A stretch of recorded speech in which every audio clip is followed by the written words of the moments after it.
ഇന്ന് 26 ഡിസംബർ 2015. ഈ ഉമ്മ ഇവിടെ ഉള്ളതാണ്, തിരൂരുള്ളതാണ്. പിന്നെ സ്ഥലത്തിന്റെ പേരെന്ന് പറഞ്ഞ പോലിശ്ശേരി അല്ലെ, തിരൂര്. ഉംറക്ക് വന്നതാണ്. മക്കയില് ഒരു ഹോസ്പിറ്റലിൽ തനിയെ ഇരിക്കുന്നുണ്ട്. മാനസിക രോഗമായിട്ടുള്ള ഹോസ്പിറ്റലാണ്. ആരോ കൊടുത്തിട്ട് ഇവിടെ ആക്കിയിരിക്കുന്നത്. ഡോക്ടർ പറഞ്ഞ് ഇതിന് കുഴപ്പമൊന്നും ഇല്ലാതാണ്.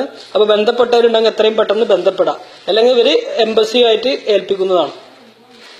മറ്റേ പേരെന്താ പറഞ്ഞേ? ആയിഷ ബീവി അല്ലേ. ഭർത്താവിന്റെ പേരെന്താ? ഹംസ. മകന്റെ പേരെന്താ? അതെ, സയ്യിദ് അലവി. പിന്നെ മുഹമ്മദ് മുസ്തഫ എവിടാണ്? അബുദാബിയിലാണ് അല്ലെ. ഓക്കെ. അബുദാബിയിലുള്ള 2 മക്കളുണ്ട്, സയ്യിദ് അലവി, മുഹമ്മദ് മുസ്തഫ. അപ്പൊ ദയവ് ചെയ്ത് അറിയപ്പെടുന്നവരുണ്ടെങ്കിൽ കോണ്ടാക്ട് ചെയ്യാം. അസ്സലാമു അലൈക്കും. ഇൻഷാ അല്ലാഹ്.